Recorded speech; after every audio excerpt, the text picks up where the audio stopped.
Henson, and we'll just say, what happens with him at the end was really cool. I guess I don't want to spoil anything. Honorably, but yeah. let's just say. Yeah, that was... I was trying not to spoil it, Danny!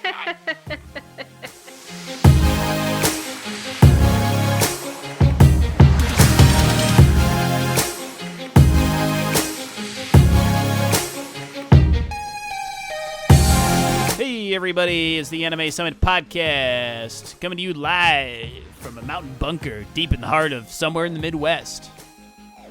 I'm Nick, and with me is Danny. Hello. Oh, God. And Sam is out today, so you're gonna get a Disney character voice for Sam, okay? That's that. That's the punishment. What we're gonna do actually, this Sam being out actually helps me, because then I didn't have to finish the new Witch from Mercury Gundam. So I'm gonna finish that, and we're both gonna have a little chit chat mini episode for that at some point soon. So yeah. We're talking about spring 2023 anime today. Me and Danny, Nick and Danny, Danny and Nick. It's either Dickie or Nanny. And then Danny and Sam is Sami or Dami. Oh yeah, that's Dami. That's Dami. Okay. And then Nick and Sam is sick. All right. So before we start here, we got some contact info. I'm gonna rush through it, and I'm gonna trim some time off this episode because it's my episode now. Don't forget to pause for the ad. Okay. When do we pause for the ad? We can actually pause right now. Here, let's just. All right, we're gonna pause right now. All right. Okay, and that was the ad. What an ad. What a great ad. All right, so contact info. We have links.animesummit.net. And we have on there you can find all of our shit. You know, we got our podcast, we got our YouTube, we got our socials, Discord invite. Join the Discord. That's where we're on all the time. We have the patron show recommendation form. Also, it's Happy Birthday Anime Summit. I don't remember when we started, but it was in the summer, I think. According to what Sam has said, the anniversary is July 4th. So hell yeah, 1776. By the way, sidebar: everybody watch the 1972 movie/musical 1776. It's a classic. So many good songs in that, and the guy Mr. Feeney's in it. He plays John Adams. Wow. So yeah, great movie. And God bless America. All right, what do we got? So Sam. I'm just reading off the show sheet. Sam, blah, blah, blah. We already said that. Yeah, Sam's not with us today. She had like... yeah, she was just super busy this week. Computer issues, or Adobe issues and all that kind of stuff. So she's just farting around. It's fine. So. Yep. But anyway. I was farting too. Nick, what's the question of the week? But not as much. All right, the question of the week is, This is from Snowman, and they say, I dream of Zelda being an anime all the time. Is there a game that you've played that you would like to see become an anime? Say the PS thing.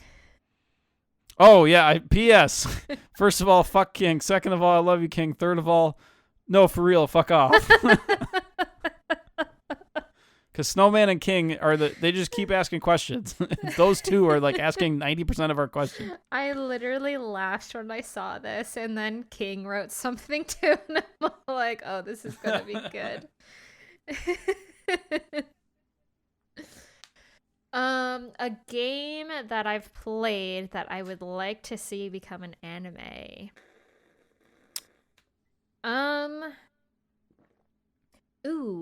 I would like to see Horizon, the Horizon series, as an anime. I feel like that would look really, really amazing, especially with the post-apocalyptic stuff and the machines that are like animals and stuff like that. Yeah. I'm gonna pick that one. Horizon Zero Dawn for sure. Oh yeah, with the red-haired girl. Yeah. She looks like Ygritte from Game of Thrones.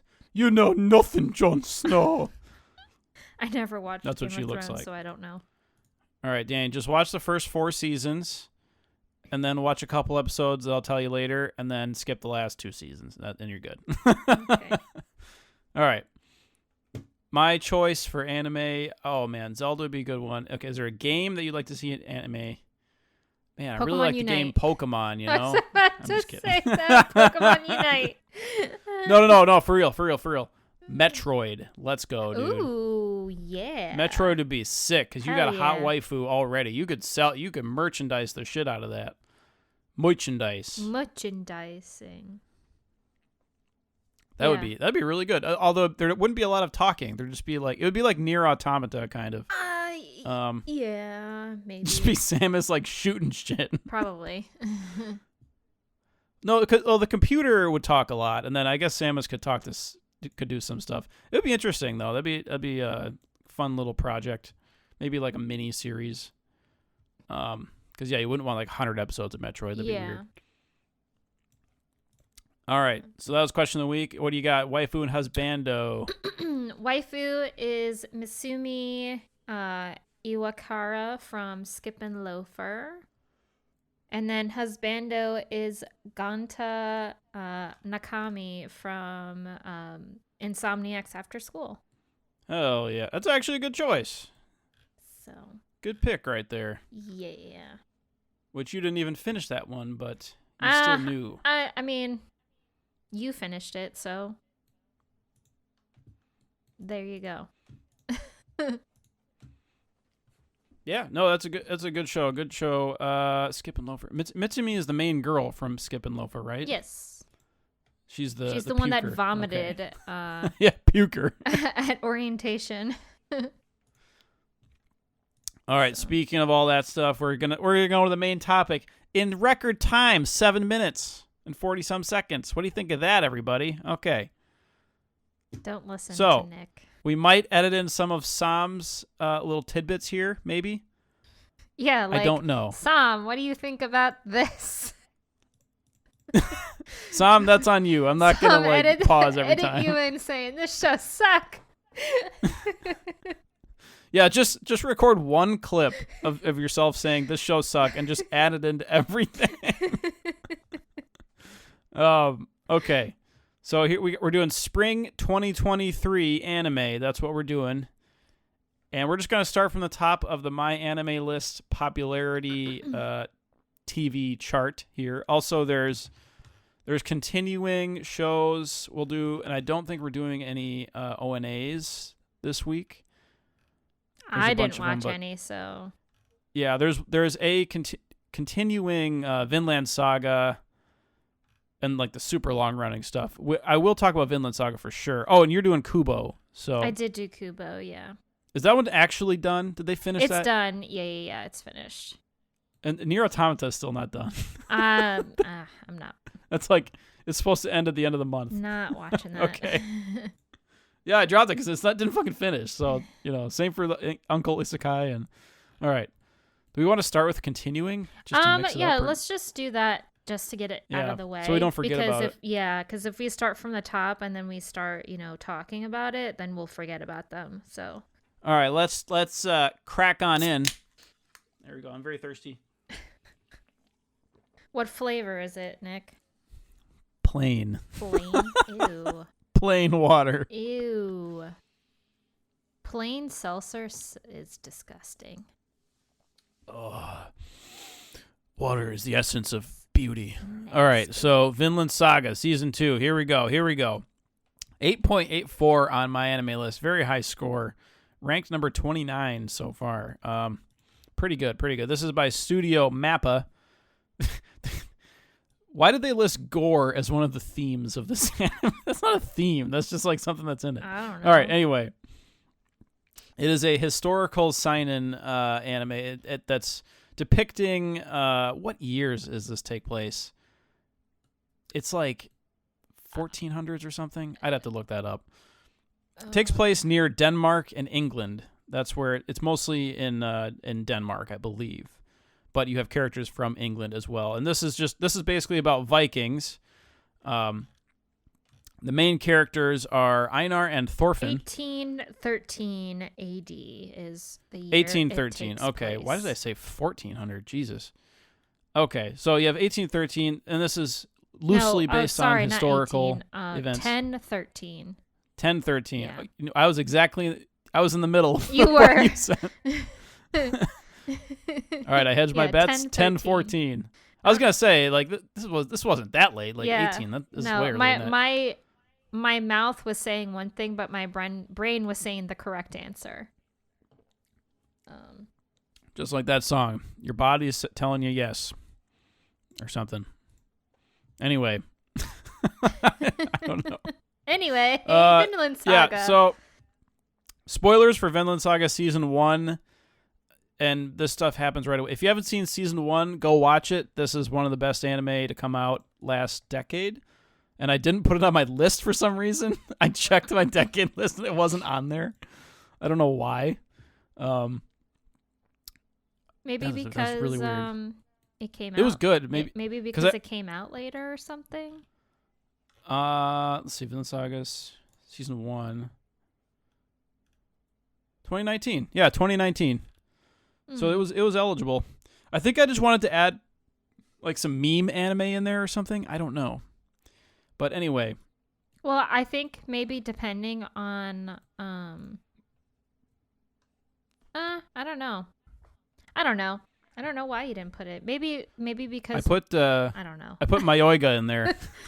I don't know. Mayoiga was my number 50. Anyway, let's save it for that segment. So Vinland Saga, everyone go watch Vinland Saga season 1. Really good show. A lot of action, a lot of drama, and just like anger with like Thorfinn trying to get revenge for his father's death.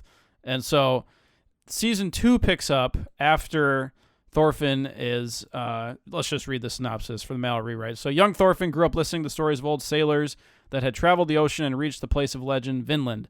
It is said to be warm and fertile, a place where there's no need for fighting, not like the frozen village in Iceland where he was born, and certainly not like his current life as a mercenary. Oh, shoot. You know what? That's season 1. That's season 1. I was all like, wait, what are you talking about? Okay. Hey, that helps out a little bit. After season 2, after his father's death and destruction of his village at the hands of the English raiders, Einar wishes for a peaceful life with his family on their newly rebuilt farms. However, fate has other plans. His village is invaded once again. He watches helplessly as marauding Danes burn his lands and slaughter his family. They capture Einar and take him back to Denmark as a slave. He clings to his mother's final words to survive, like Tropic Thunder with Robert Downey Jr. She's just like, survive.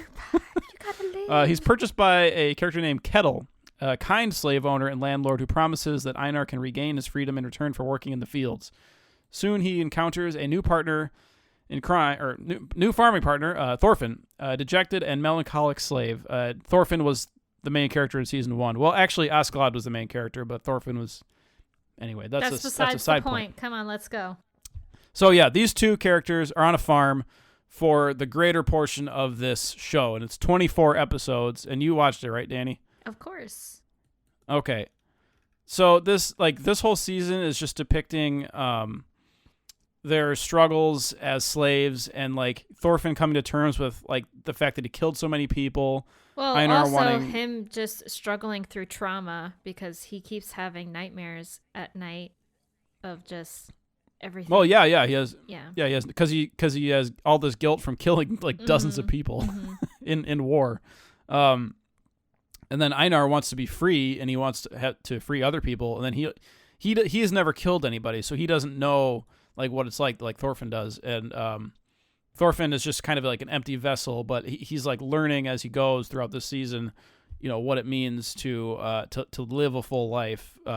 Him and Einar learn from each other a bit, and so you got a lot of really great characters in this season. Canute shows up during the last like third of it, give or take. He's a cool king. He's a little bit like Griffith. He reminds me of Griffith a little bit. Oh gosh, he was reminding me of Griffith so much throughout this whole thing. Yeah, and that's kind of what I was trying to figure out. Like, So is Canute, the antagonist of Vinland Saga now? So he was definitely giving me a lot of Griffith vibes. I don't think he is. I don't really think he is either. I haven't read the source material, and also you can probably just look up the historical events and figure out what happens. This story is based on real life events. So I don't want history spoilers, so I'm just kidding. I think he's kind of like he falls to the dark side in some respects, but he's not totally a bad guy as you see later in the season. It's questionable. Yeah. But yeah, the main characters, it's Thorfinn, Einar, and then you have the slaves and the retainers on the farm and the owners. And so Arnheid is that's the wife, the woman, right? Yeah, she's the woman. Yeah, she's Kettle's lover. Well, she's and Snake too, actually. So because why not? They didn't have a lot of choice, they didn't have Tinder, so. I don't think that's. No, because Snake, that was Snake's. Spoilers. That was Snake's baby that she was gonna have. No, right? It was no. It wasn't Snake's. It was. No. Dude, I watched it. It was Kettle's. It was not. Wait, who? It was not Kettle. Yes, Kettle's the old guy, right? Yes, it was. Kettle's the old guy. Dude, what are you talking about? No, Danny, you weren't listening closely. I watched it. She was telling him that to save her own ass, okay, and the baby. And so No, it wasn't. All right, audience, tell us later. We're going to agree to disagree. Yeah, so Kettle is like this interesting character and that like he's kind, but he's also kind of like a coward. And he lets things like slip through. He lets power slip through his grasp all the time, and like he has a lot of regret for that. And it shows up later in the season when he confronts Canute's forces and whatnot. And then Arnheid is she's kind of like the female love interest a little bit, but she also has her own story. Like she wants to get back to her husband who was also enslaved. And then he ran away, and he's killing a bunch of people, and she's trying to help him out. Snake is like a mercenary, basically. He's on the farm. He kind of provides protection for the farm. He's probably one of the best fighters in that area. Him and Thorfinn. And then you have a whole bunch of other minor characters. So what did you think at a broad level of this season, Danny? At first, I didn't really know where it was going, and quite frankly, when I first watched the first 3 episodes, I literally forgot the events that happened prior to Thorfinn being enslaved and stuff. So I was like thinking in the back of my head, like, do I have to rewatch the first season to remember what the hell's going on? So just look up a summary. It was fine. I ended up putting the pieces together anyway because they kind of like showed you some backstory anyway, like with Askeladd killing the king and everything like that. So I put 2 and 2 together. But overall, this second season was fairly interesting. Even though it was just literally Thorfinn and Einar farming the whole time. Literally nothing happens in the first half. And you think that would be dumb and boring, but it's awesome. Literally nothing happens in the first half. It's really good. So, no, but that's good though. Like the way they depict everything, it's like so artistic. It doesn't feel like anime at all, Yeah. It feels kind of like it reminds me of Gladiator, just like the meme of him like waving his hand through the field.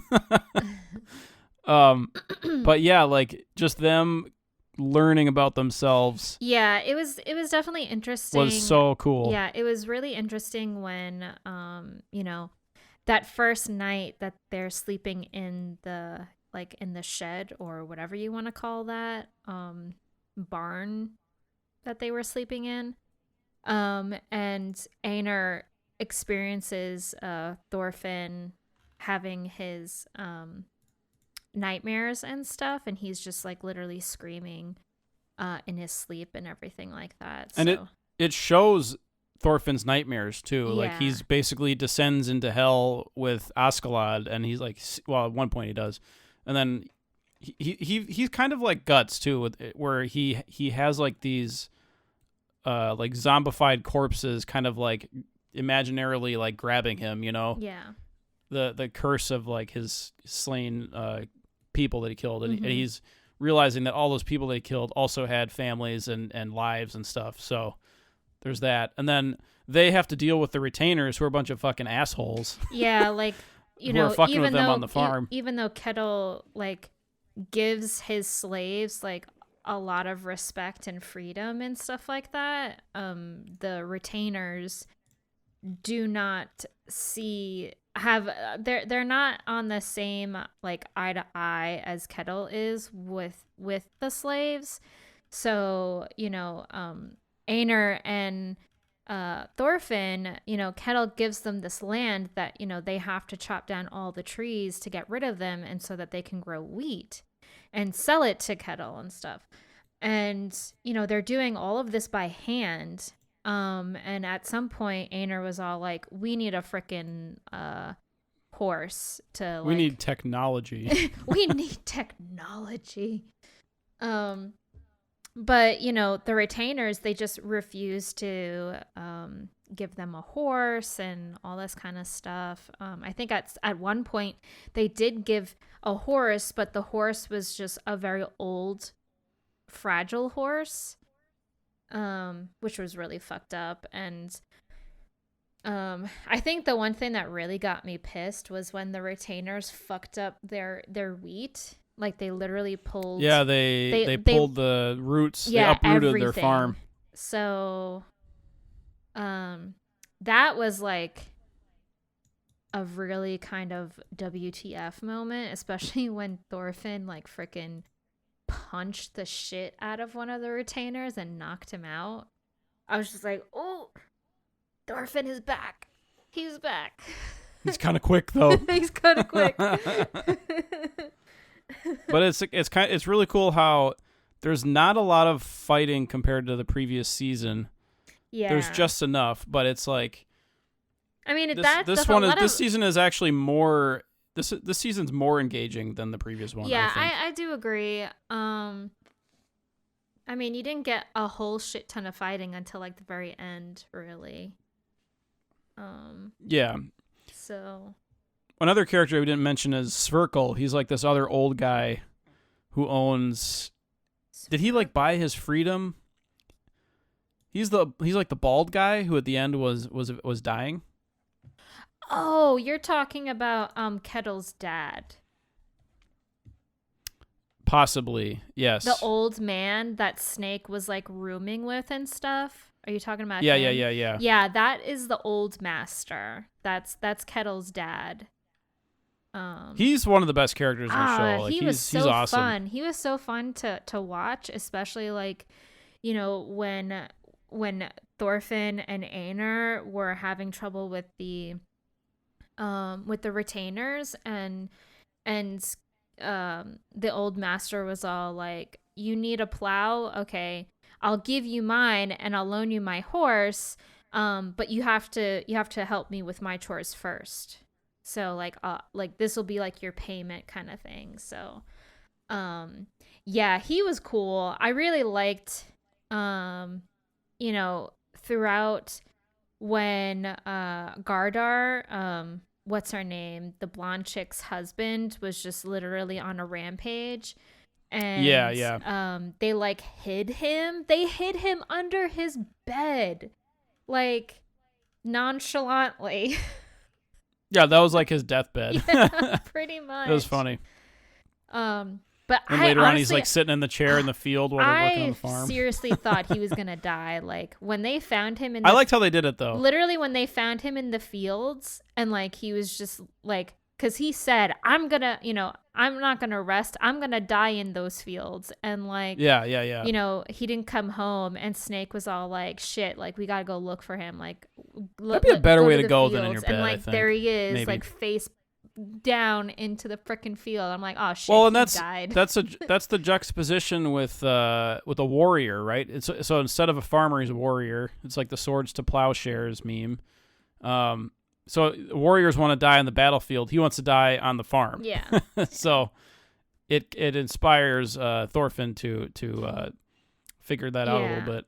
And then I really loved at the end when when Thorfinn confronted Canute about all the violence and how like he can't just keep pillaging. He's got to build his own farms and his own trust and all that. And so that was cool. His argument was like it wasn't the most persuasive argument. It was kind of an appeal to emotion a little bit, and it was. You would think that Canute would be like, well, I've already spent all these resources to get the farm. I'm just going to do it. But right. Mm-hmm. Yeah. So that was still really cool though. Like it was like a dramatic moment.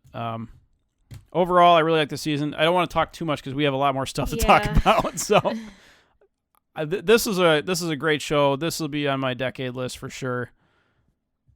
We could talk more about it, but yeah, really great directing, really great soundtrack. OP and ED. Good all around. A few minor nitpicks, but I wouldn't go way too far with any of that. So the animation could have been a little bit better. But it was pretty good. It was like mostly pretty good. I mean, I have very, very few complaints about it. Not a whole lot. I mean, maybe a couple things. Like, I don't know. This is how anime should be. They should just stop making all these fucking shitty isekais and just put all those people to work on some good shit like this. Oh, wait, Sam, what do you think about this? Well, gosh. Oh, no. Well, it's my favorite Viking show. Oh, oh, here we go. Here we go. Danny gets Mickey Mouse and Sam gets Goofy. She's gonna yell at you. And All she right. has to edit this later tonight. Like, Yeah. We gotta hurry up. Let's go. Next one. anyway, yeah. Kubo-san. Kubo-san. And this is just you. You're the only one, so hurry Kubo up. won't let me be invisible. Studio Pine It's a Jam. teasing. It's a Teasing show. Teasing anime. Very cute teasing anime. I think one of the better teasing shows. It was delayed due to COVID, so it did finish during the summer. Long story short, Junta is a high school student with one simple goal to enjoy his youth. However, achieving this goal is not so straightforward since Shiraishi is effectively invisible to his peers. Even his teachers routinely fail to notice his presence. In fact, there is a rumor circulating that whoever manages to spot him will receive good luck. But there is one person who noticed Shiraishi's presence without fail. Seated right next to him, Nagisa Kubo is determined not to let him quietly fade into the background. So yeah, it's super cute. It's almost too cute. Shiraishi is a very simple character. Like, his character design really isn't all that extravagant. He's just is very plain, very simple character design. Nagisa, however, is probably the most appealing character in the show. But she is definitely probably one of my favorite teasing anime characters. So the way that like the teasing is in the show isn't like how the Takagaki, the one that you watched, Nick, what was that one called? Oh, Takagi-san. Yeah, Takagi-san. Yeah. And then there's oh god, there's a ton of them. There's one this season too. Takagi-san, that's with the 5 head, and then there's Nagatoro-san. Yeah, like those where it like There's a bunch more. With Nagatoro is more like she has like that sinister grin looking kind of like thing. Yeah, she has like the Gesugao face. Yeah. So like, and she really like enjoys, making the main character embarrassed. Whereas this one, Nagisa, it's very innocent, playful kind of thing. Where like one episode, she asked Shiraishi if anyone would notice if like he stood up on top of his desk or something like that, and he goes like, I'm not gonna do that. Like they will definitely notice. And so there's like a series of like little things where like he starts like he sits in his chair on his knees, and then eventually he like ends up standing up, and he lifts one leg, and he's like he's up in a star and everything, and then the teacher was all like, Shiraishi-kun, please sit down and stuff. So it was like a little embarrassed for Shiraishi, but Kubo thought it was really funny. So yeah, it's super cute. I think I really enjoy the relationship between them. You can definitely tell that Nagisa has a crush on Shiraishi. Nagisa's sister is very similar to her personality. So you kind of get where Nagisa gets like the teasing from is because of her own sister. And apparently, at least this is my own theory, the whole Kubo family can easily spot Shiraishi-kun, which I found really interesting because Shiraishi, he was like in a bookstore, and there was like a bunch of people around like magazines, and there was this one manga magazine that he wanted, and when like people cleared out, there was like a dirty magazine on top of the manga magazine that he wanted, and so he's like, I better put this away. And Kubo's sister was an employee at the bookstore, and she's all like, what you looking at? You're a little too old for that. So, and it kind of took Shiraishi off guard because an employee outside of school that isn't Nagisa noticed him. Oh, it's in their bloodline. They can see yeah, him. like literally it's kind of in their bloodline, really. So Yeah. I thought that was really interesting. So yeah, I really enjoyed it. I genuinely, I hope I should try to finish it before the end of the year. I think you really do need to finish it. I think you might like it. I don't think you might. No, I did like the first couple episodes. It was good. Yeah, I don't think you would like it as much as the other ones, particularly your favorite 5-head gal. I might like Nagatoro just as much as that one, actually. Yeah, I mean, I feel like I like Nagatoro, don't get me wrong. Season 2 really picked up for me, and I really, really liked it. But I think I like this type of teasing, like the very subtleness of the teasing, I think is more up my alley, really. All right. So that was Kubo-san. Yeah, definitely. So now we're at the top of the list again with Check it TV out. new. And first one is obviously Demon Slayer, the Swordsmith Village arc. And so we normally don't talk about shows past a certain point, but this is Demon Slayer. I mean, what are we gonna do? Like, not talk about Demon Slayer? Like, well, I mean, everybody wants to hear people about do Demon want Slayer. us to talk about certain seasons, so yeah, we'll talk about this. it's fair game. So, yeah, this the Swordsmith Village arc, and basically the Demon Slayer Corps had sacredly kept the location of the Swordsmith Village a secret, and so what happens is like Tanjiro and Nezuko are escorted to the village to receive a new sword, and the upper rank demons, I think they discover them basically. Yeah, they kind of And just so- like they figured out where the Swordsmith Village arc was, and Yeah. So. Yeah, and so Tanjiro's learning about Mist Hashira. Tokido is one of the kind of a new character here, and love Hashira, Mitsuri, Kanroji, the pink-haired chick.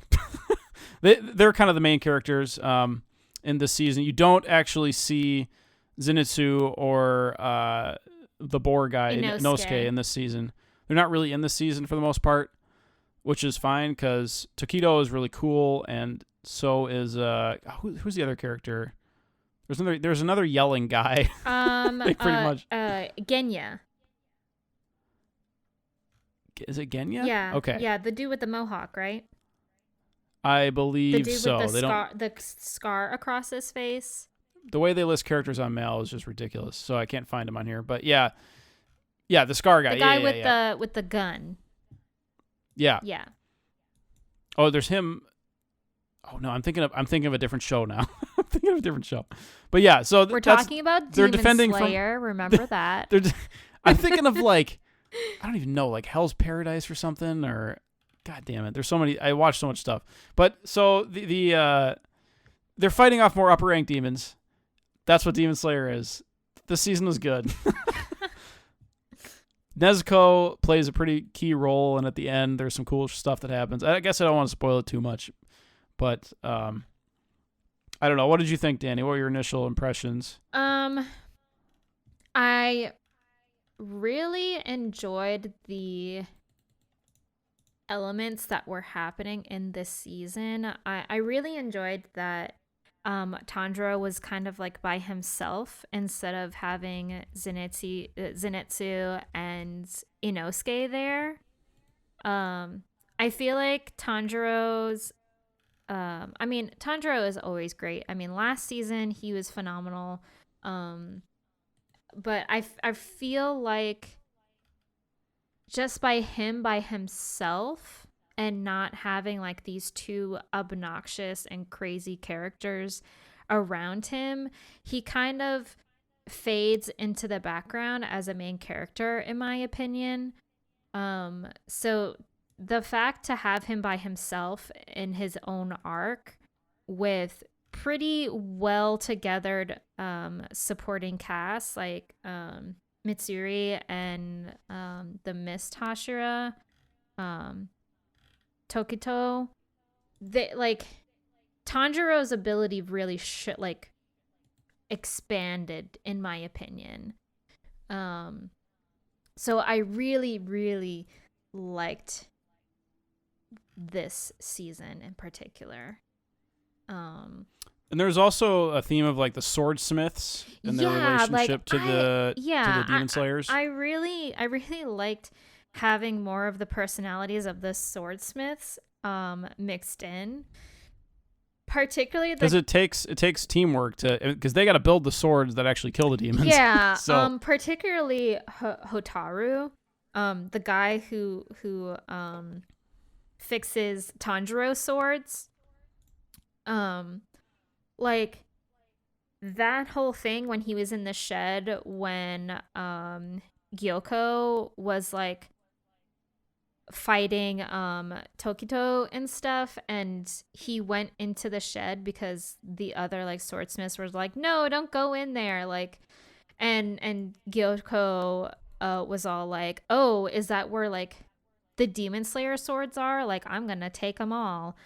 And he goes in there and Hotaru is just literally in the shed and he's just honing on his like trying to hone on this sword and everything. And Gyoko was literally kind of like wounding him and slashing him, even like sliced his mask right off his face, and he still wasn't like flinching at all. He was just honing on the sword that he was making and everything. Yeah, he was so focused on it. Yeah, like there was nothing that mattered other than that sword.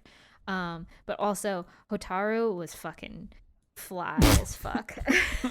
Like he was very good looking. I'm like, why do you need that ugly mask? Why don't you just... He was a handsome fella because it wouldn't be fair to the rest of us. That's why. So Yeah, this was a really fun arc. I really enjoyed it. I loved watching Mitsuri fight. Like Pinky. I'm just gonna call her Pinky because I Pinky? can't say the name. Or you can just call her by her name, which is Mitsuri. Yeah, I loved watching her fight.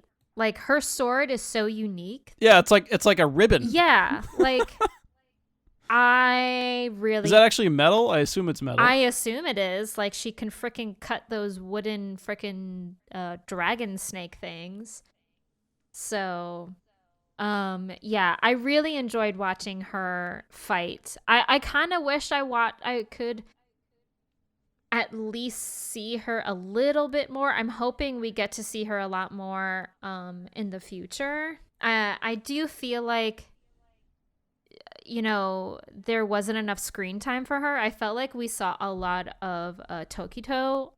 Yeah, she was in there mostly at the beginning and the end, I think. Yeah, well, she was in the beginning for sure, and then in the last couple episodes. Once, like, the last couple episodes, she was kind of just like being a decoy for that one high ranked demon and stuff. Yeah, so which high rank demons, which upper ones did they fight? So at the very end, you got to see Muzan's like backstory, right? Part of his backstory, because the whole point of him actually creating the demons is to find a cure for like the sunlight. Well, that was like death. Not until the very end of the last episode we found the demons that are basically like Dracula. They can't go out in the sun; they'll die. They fought high ranked 4 and 5. So they Okay, and one of them was the vase guy. Yes, that is Gyoko. The other one was the tree man. Yeah. that's what I call him. Gyoko is rank 5, upper rank 5, and then Tokito's fight with him is so fucking sick. that was like holy shit. You thought you're the only one who wasn't taking this serious? And then there was Han Tenju, who is upper rank 4. And God, can I just find a list of these? Where are you finding the list of I'm any of using this stuff? AnyList, so and they have them better displayed. So why can't these places just like list the main characters in an easy to see way, and just be like, okay, here are the main characters, here are the main events. You can easily Fucking go to AnyList and Like- it'll give you right there. Yeah, but even they don't do it right. Yes, they do. They do it a hell of a lot better than frickin' Yeah, my anime list sucks my for anime that. list. At least they put Genya up in the top because he's practically my anime the list is main fucking character. stupid. They put in Inosuke in there, and he's not barely in the fucking season. It's like, why are they doing that? But yeah, I don't know. Anyway, that's besides the point. Good season. They did the Demon Slayer thing where they do flashbacks a lot with the characters, but somehow it works. I think it kind of works. It was interesting. I really You don't want to over rely on them. It but makes you put the pieces together for the rest of, like, particularly the Hashira, like how they became Demon Slayers and then Hashira and all that kind of stuff. So, they even give you a little backstory on Genya and why he became a Demon Slayer and stuff like that too. So it was good. Yes. I really liked it. I think the OP was a little niche, in my opinion. it was just kind of generic. It was like It's run of the fine. mill Yeah, I shonen mean, OP. it wasn't like- it was like 5 out of 10. It wasn't like, honestly. bad. The first Demon Slayer OP is like god tier, and then like I'm kind of over the second one was pretty first good. one. I think I liked. because we've heard it so many times. I think That's I why. like last season, the Red Light District song. I'd have to watch that one again, but I'll take your word for it. So, anywho, Yeah, any other Demon Slayer. final thoughts? I loved Nezuko's role in this. I liked at the end. I won't spoil exactly what happens, but I liked what happened with Nezuko at the end of the show. Yeah, I agree. By the way, there's a 52-minute episode, the last episode, so don't get blindsided by that like I did. That's your own fault. Anyway, All right. So that was Demon Slayer. What do we got next? We have Oshinoko, or My Star. This is the big, like, new show of the season. And we already watched the first couple episodes for our first impressions. I think this is basically an idol show. It's entertainment show. It's an idol / mystery thriller show, I would say. Although it turns more into an idol entertainment and industry show as it goes. So yeah, it starts out as kind of like a mystery thriller where you follow this character named Ai Hoshino and like her doctor, and then like what happens to her at the beginning of the show. Should I just spoil it? I have to fucking spoil it, right? I mean, you 'Cause kind of like... have to. It's the purpose of okay. the show. If you haven't seen the show, just go watch the first episode. It's a long episode, and then come back. Yeah, the first episode is about 50. The first episode is like her backstory. Yeah, 50. It's like a movie, 50 pretty much. minutes, pretty much. So Ai Hoshino is killed by a fan, and so this whole she story also is has about her twins. kids. You forgot Yes, to mention so that. She has twins. Yeah, I went in the wrong order. She secretly has a pair of twins. She keeps a secret from the world. One of the fans, I think, I don't know if he finds out about the twins or not, but I know what happens because I read the manga. But yes. Okay. In any case, he has some sort of grudge against her, and he comes to her home, her apartment, and he stabs her, and so she dies, and it's like super dramatic, and then like the twins vow to solve the mystery. Well, Aqua, they call him. Aqua has the a guy. vendetta, and he has a vendetta. He's trying to solve the mystery. He's trying to solve like who was. He's devoting his life to figuring it out. Who's behind this kind of thing? And also, it's weird because like him and his sister Ruby get trapped in these bodies of the babies from like other people who died. So like they were like. So Aqua is so the doctor who was taking care of it's like a weird Ai guy, but not really. Got stabbed by the same stalker as I did, and he got reincarnated as Aqua. Ruby, and she was under his care, and she died from like a Ruby, disease. Ruby is a cancer patient, or at least that's what I'm assuming. That was why she died. You know how she got that cancer? Too much isekai. Oh, be quiet. But yes, Ruby is the patient that Aqua, who's the doctor, took care of. But Aqua doesn't know that. Aqua knows that Ruby is someone who got reincarnated, and they obviously do have their past memories and stuff like that. And when they were babies, they could speak full-on sentences, which was so wild. So yeah, that's kind of like the context of like why Aqua has this vendetta and everything like that, because both of them are kind of fans of Ai when she was in her heyday and all that kind of stuff. So yeah, and I was like an up and coming star. She wasn't quite like a big celebrity yet, but she was starting to get there. The minute and she probably would have gotten there. Yeah, well, the day she died was the concert at Tokyo Dome, and they say if you get a concert at Tokyo Dome, that's when you've made it big. So yeah. But anyway, so this whole thing is just most of the show is about the kids. Yeah. And actually, it's mostly about Aqua, to be honest. Although Ruby does start to become a bigger part later in the show. Yeah. In the last third of it or so, she's getting more screen time. But yeah, so they go to this performing arts school. So they meet a character named Kana. She's the red-haired girl. Akane is another girl she's like a genius at like studying how to act and stuff. You got Memcho is like a marketing person. A lot of girls in this. Mem is a YouTuber influencer. Yeah. That's kind of mostly the main characters. Are there any other guy main? Oh no, Payan. Payan is like this muscly guy with like a bird face. Yeah. It's stupid. That makes like I don't know how many figures he makes on his YouTube videos, but he makes a lot of money. Yeah. And so there's a few other characters, and like this show kind of delves into a little bit of like how cutthroat the entertainment industry in Japan is. It's not like gruesome like Perfect Blue or some other shows like that, but it kind of shows it a little bit where Well, they do. It's not all it's cooked up to be. It's a little bit tougher than I think. They do touch up on a very touchy subject.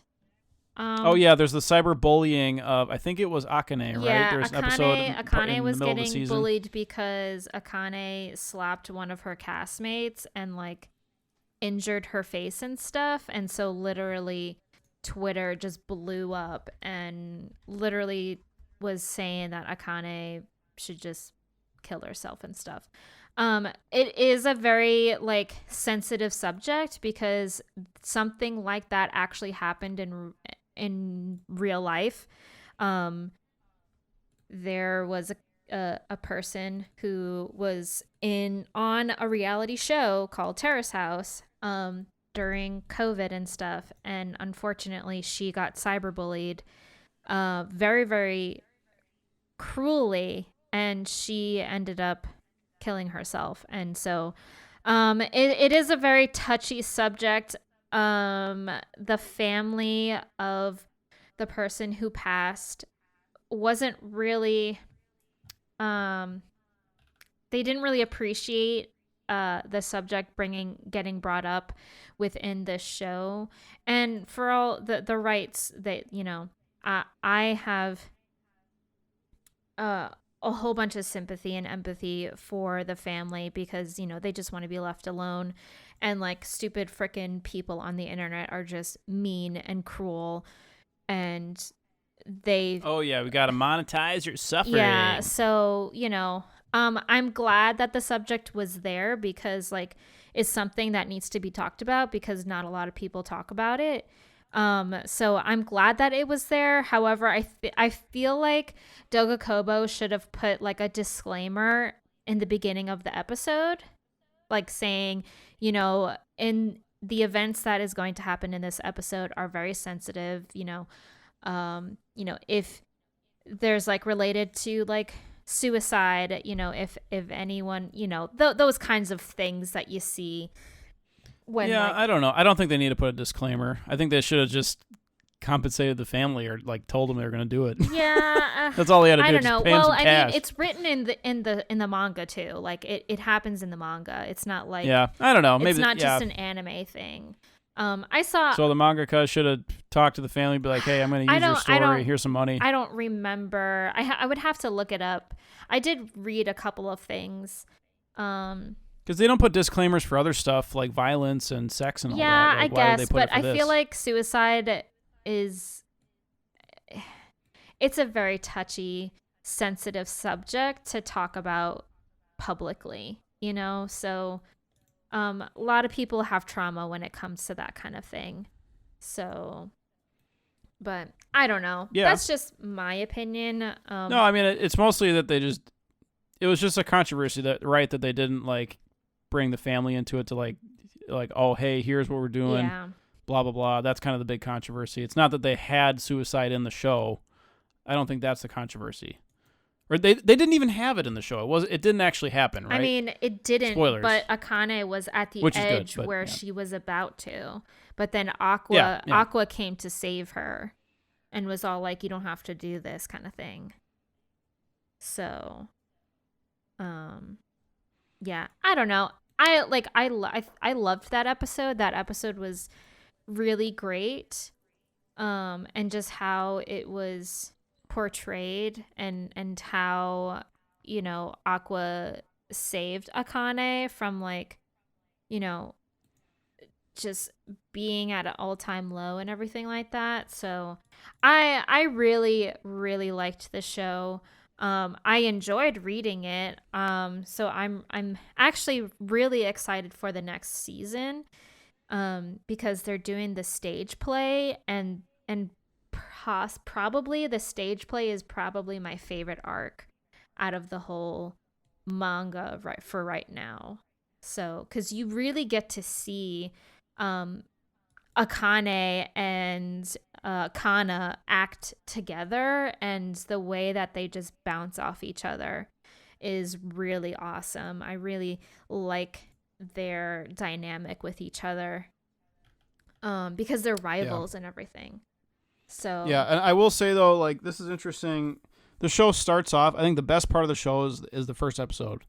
yeah. And then it like abandons that, kind of. Well, like, I mean, Aqua's still searching for them, but like it like tonally, it's just totally different from most of the show, which is like it kind of goes back to like this, just almost like a regular show. Like honestly, yeah. once you get past episode 1.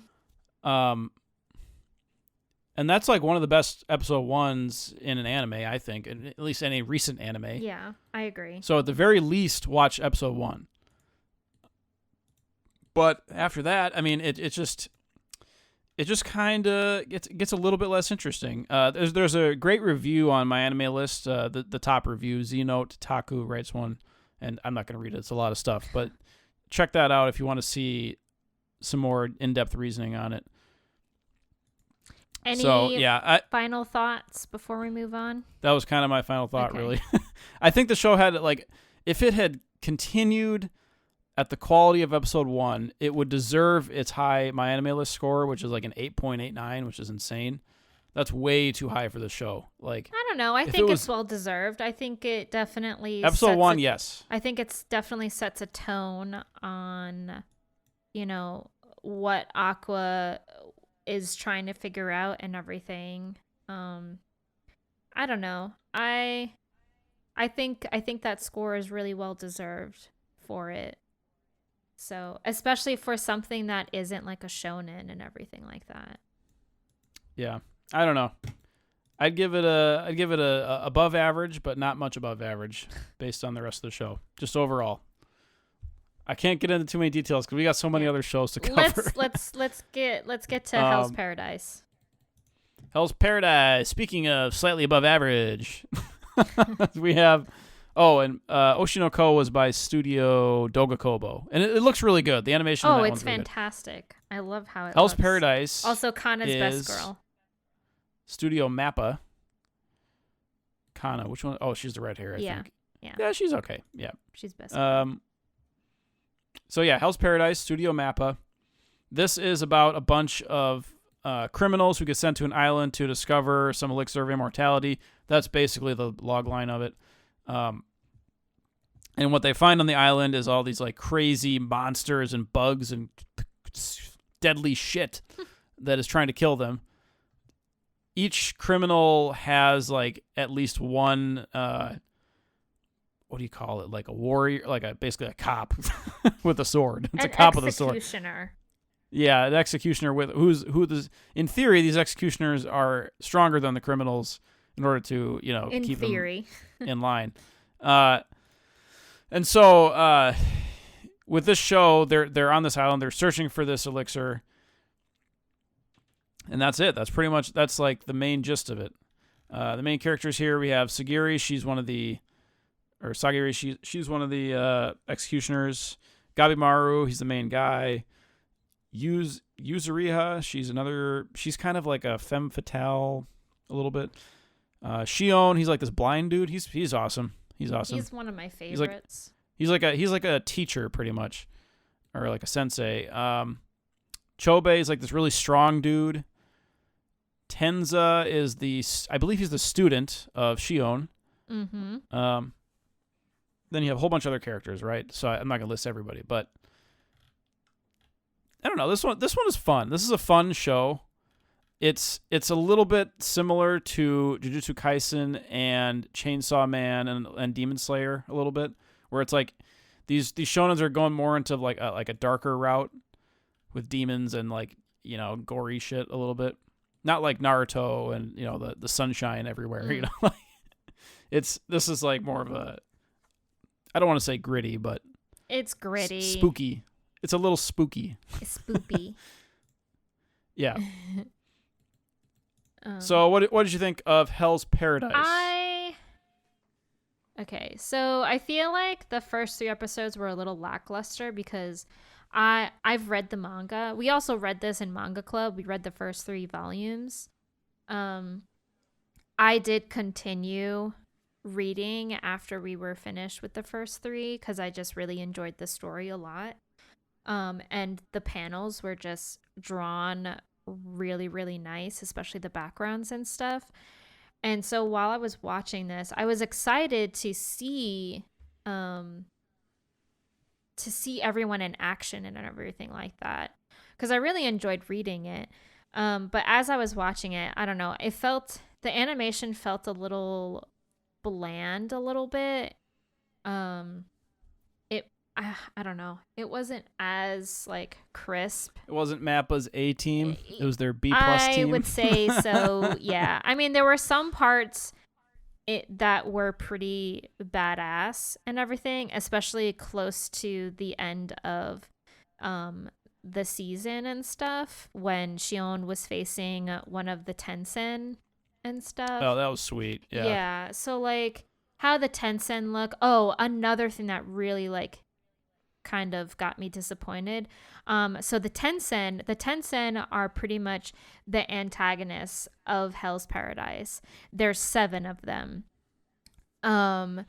And yeah, they're like regenerating demon yeah, they're people, like regenerating kind of. plants. They can shapeshift. They can shapeshift. They're too. Plants, pretty much. They're plants. Yeah, that's right. That's right. And Demon plants. And while they were fighting some of our main, like some of the characters that we are shown, they can fuse between male and female counterparts, or yin and yang, as what they say in the manga and stuff like that, which is fine. However, the female counterparts, they don't have any nipples, and they look so fake.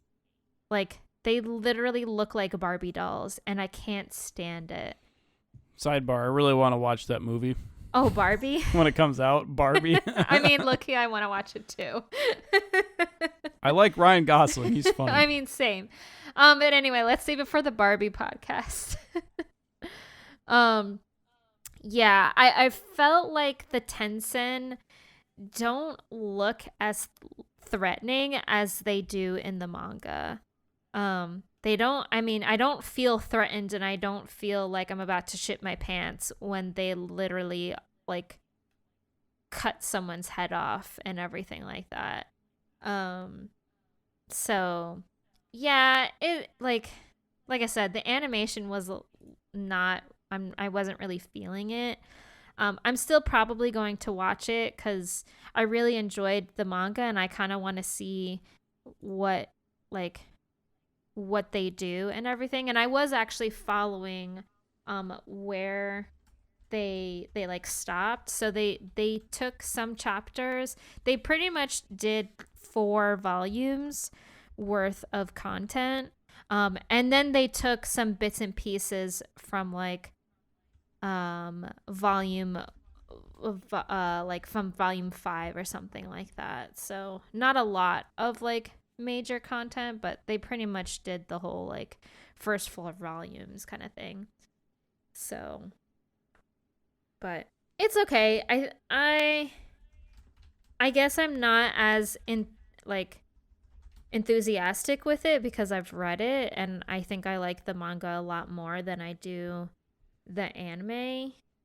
So, but Shion is just awesome. I really like him a lot. So I'm excited to see him a lot more in the next season. So, yeah. Yeah, and it was near the end of it too. Who was the chubby guy? Senta.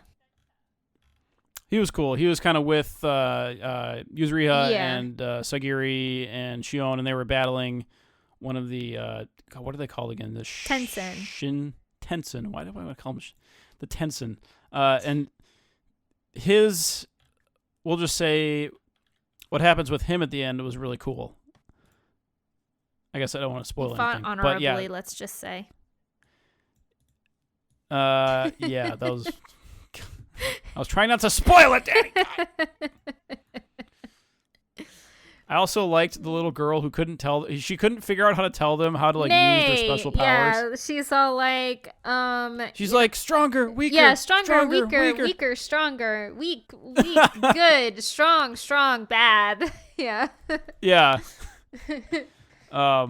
And yeah, some of the characters like naturally knew how to use it. It was kind of like Nen from Hunter x Hunter. It was a little bit like Nen. Yeah, honestly, It was like an invisible force. Yeah, in the beginning, it was a little bit of a slow burner, but once they got through the power system of the series, it definitely started to pick up. Yeah. So yeah, that was Hell's Paradise. Pretty good show. It was enjoyable shonen. I'm glad that we had a show like that this season. Okay, Dr. Stone New World. I did not catch up. I did not have time. How dare you? This is season 3 of Dr. Stone.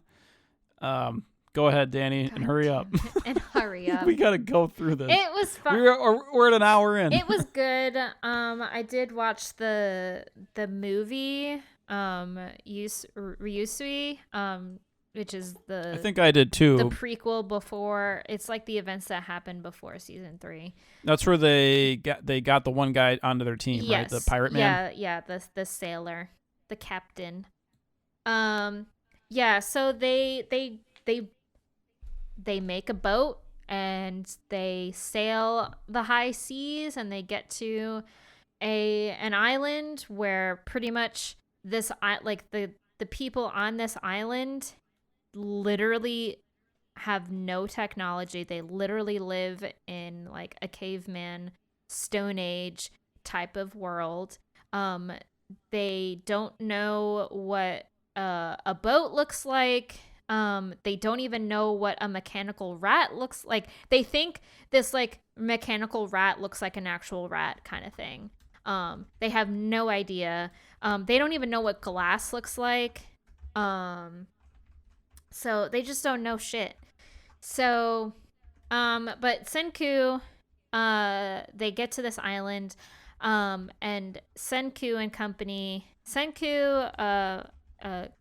Kohaku, and Gen, I think Gen, maybe not Gen, I don't know who goes. But pretty much they like get off the boat, and then all of a sudden the people that were on the boat get turned to stone because the people native to the island have a like mechanism that can turn people into stone, like what happens in the very beginning of season 1. So now Senku is trying to find like the time capsule that his dad left when his dad came down from space. So, and apparently there's platinum in this like time capsule, and platinum apparently can be made into that like miracle elixir that can pretty much de-stone everybody on the planet.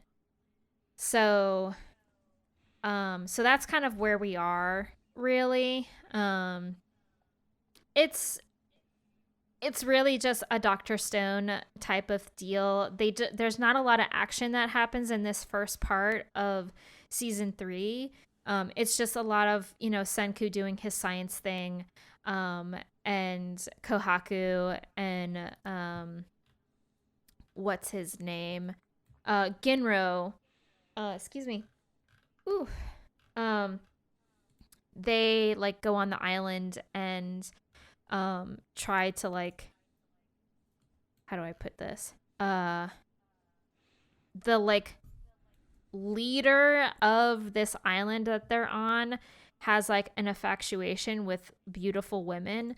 So Genro impersonates himself as a woman, and Kohaku and Genro and this other native from this island all go to like this village to find the time capsule and stuff.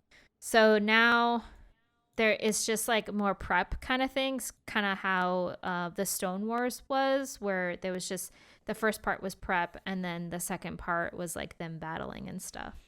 So all I gotta say is if they need any help on the farm, we got Thorfinn and Einar. All right, we got them over there. What if they sailed to Vinland? It was just Dr. Stone. Oh gosh. Oh, that'd be funny. It was fun. I enjoyed it. I liked it a lot. It was pretty interesting. It started to become a little lackluster towards the end, and I kind of wish that they wouldn't. It was like I felt super short because there's only 11 episodes, so I kind of wish they would just knock off with like these part 1s and part 2s of like these one seasons and just give me like 24 episodes. Yeah. So at least they're not naming it the last season. Yes, this is like true. Attack on Titan. Yeah. All right. So now we have oops, I misclicked something. We have Marshall. I did not watch. Have I you dropped watched this. that? Okay, I think Sam might have been watching it. I did not get to finish this either. I'm gonna have it on hold. But anyway, that's kind of the Harry Potter One Punch Man mix up. Yeah. Anyway, if you like Marshall, pretty funny comedy. Next one we have here is Tengoku Daimakyu, or Heavenly Delusion. This is by Studio Production IG, based on a manga. It's a survival seinen show. It's mostly revolving around two characters, a girl named Kuruko and a boy named Maru. And they're trying to find some shit. It's basically a post-apocalyptic Japan, I believe. Are they in Japan? Yeah, they're in Japan. And so what happens is there's a bunch of man-eating monsters that roam the lands, and they obviously kill people, and so the survivors try to avoid them and defend against them, and also defend against each other. So there's an isolated facility during this turmoil that shelters children and nurtures them in peace. However, there's something sinister about this facility. It's kind of like it almost reminds me of Promised Neverland a little bit, with like a bunch of monsters, children facility. But outside of that, there's Maru and Kiriko, and they're searching for a place called Heaven for different reasons, and they each have checkered past and different secrets and all that, and blah blah blah. I'm reading off the Mallory rewrite. It's not that good of a synopsis, but so they're just traveling around trying to survive. That's pretty much the show. And then you're trying to figure out the mystery of like what's the deal with these children, like what causes these monsters. And then you find out later that like when people die, they turn into the monsters, or I think if they're bitten by a monster. What did you think, Danny? I dropped it. I didn't watch it. I didn't really care for it. Okay. This one also has an 8.2 on Mal. It's a pretty high score. I feel that. So yeah, I don't know. This one is like a pretty decent, okay thriller. I wouldn't even say thriller. It's more of like a supernatural, like action mystery show. It was interesting how the character of so each of these two characters had like a unique feature about them. Kiriko was actually somehow it's really a he. So Kiriko is the body of a girl, but the somehow they had a mind transfer of her brother into her body. I think what happened was like the brother was dying and he got into the body somehow. I'm missing some details on there, but in any case, Maru is kind of like in love with her, and they're trying to grapple with that. And Kiriko's like, no, I'm a dude, I'm a guy, and but it in the body of a girl. So it's kind of like a minor theme to this. Maru has the ability to kill the monsters and people without having them respawn as monsters. Pretty much, that's what he can do. And so, like, they travel across the land. They're trying to find information about Heaven and like what the hell's going on. The children, it gets really weird and like sci-fi-y, where like the children are in this facility, and there's this crazy old lady who's trying to like.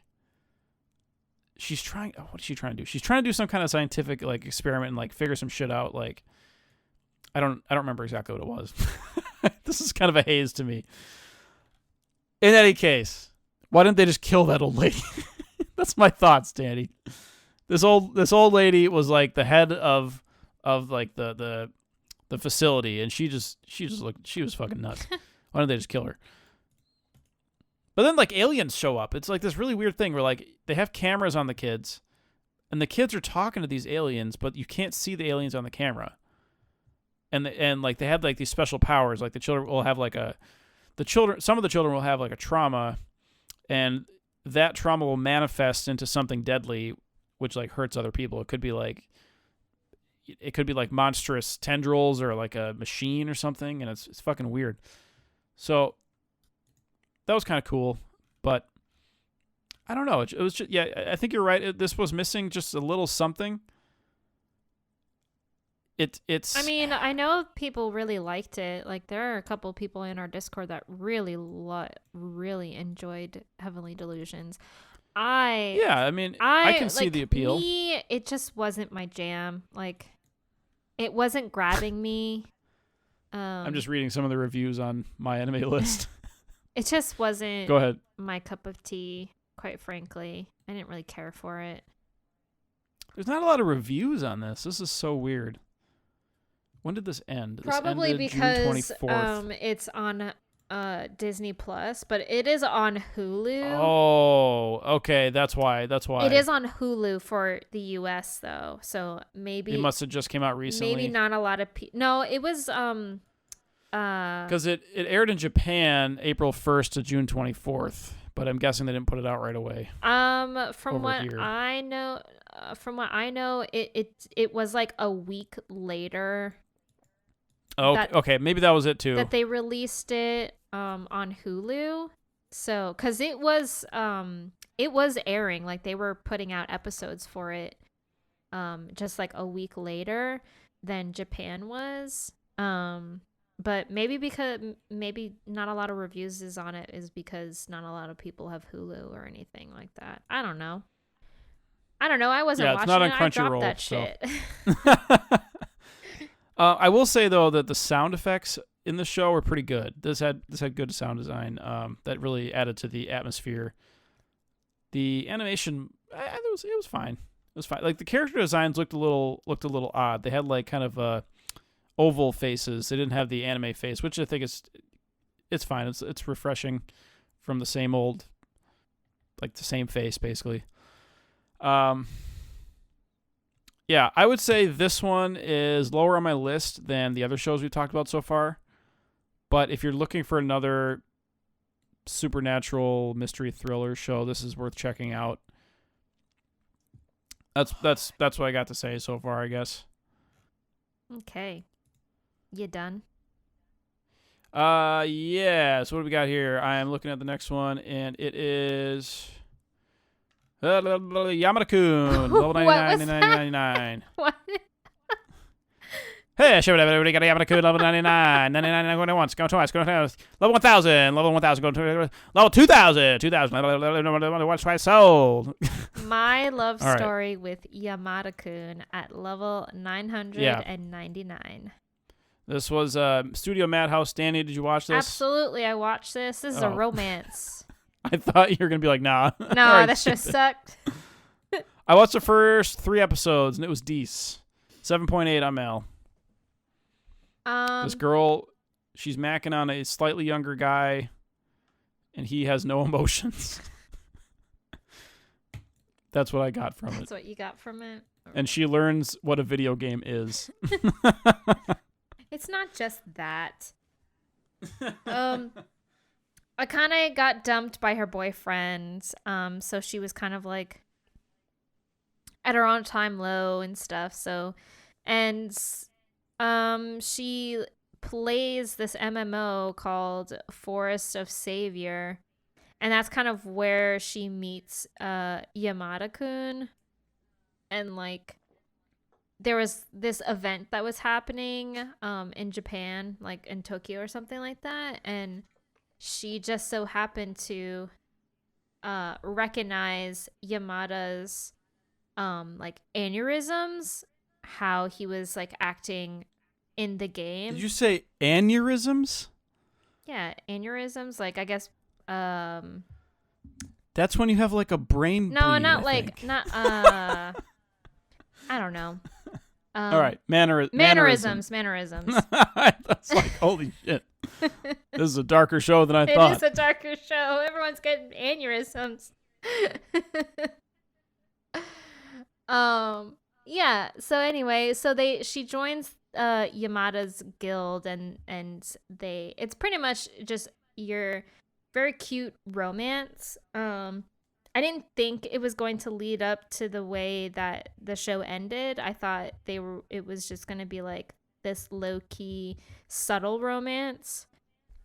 But there was actually some confessions going around later in the show, which I was pretty happy about. But this show was really fun to watch. It's also really, really well done. Like, Madhouse is probably top tier of romance. They have made so many good romance shows. So I'm saying it right now. Madhouse, top tier for romance. They know what the fuck they're doing with them. But Akane, another Akane character, she's just so lovable in my opinion. She really brings Yamada's personality out. Like, he's not just this deadpan cool silent type guy close to the end of the show. He starts to kind of come out of his shell. Akane actually gets sick in the middle of the show, and Yamada like takes care of her, and she actually thinks that it's a dream. Like, Yamada wasn't there, it was just like a dream that she was having, but he was actually there and was taking care of her and everything. So yeah, it's super cute. If you love romance, I definitely highly recommend checking this out. I don't want to spend too much time on it, even though I would love to talk about more of this. Where would you rank it of romance shows? Oh no, at the end we'll have you rank the romance shows this season. Of this, I mean, there really wasn't a lot of romance that I watched of this season. Top 20 romance this season. Top 20? Right. Get out of here. Okay, we're moving on here. We got Konosuba, and I did not end up finishing this yet, although I will get back to it. This is Explosion on This Beautiful World, Under Wonderful World. It's a Megumin origin story, so I hear people were enjoying this one. I enjoyed the first couple episodes. It's more Konosuba. Everybody go watch Konosuba. That's all I gotta say. Isekai Cheat Skill, Danny, did you watch that one? You know I don't watch isekais. Okay. Get out of here. Tonikaku Kawaii second season. You didn't get that one Nope. yet? All right. You might like that first season. I don't know if you tried it or I not. didn't watch the first season, but I heard good things about it, so I may... You would probably like it. I may go back to it. It's a romance. All right. I know it's a romance. I watched the first it says season it right and there. I can read. I can read. Danny's like, shut up, I can read. Fine. We have another show that's you know what? This is not a romance on my anime a list. It just says drama. It's a slice of life. Even though it's kind of a it's slice of life anyway, with like romance Skip and Loafer. Slice of life. Skip and Loafer. Yeah.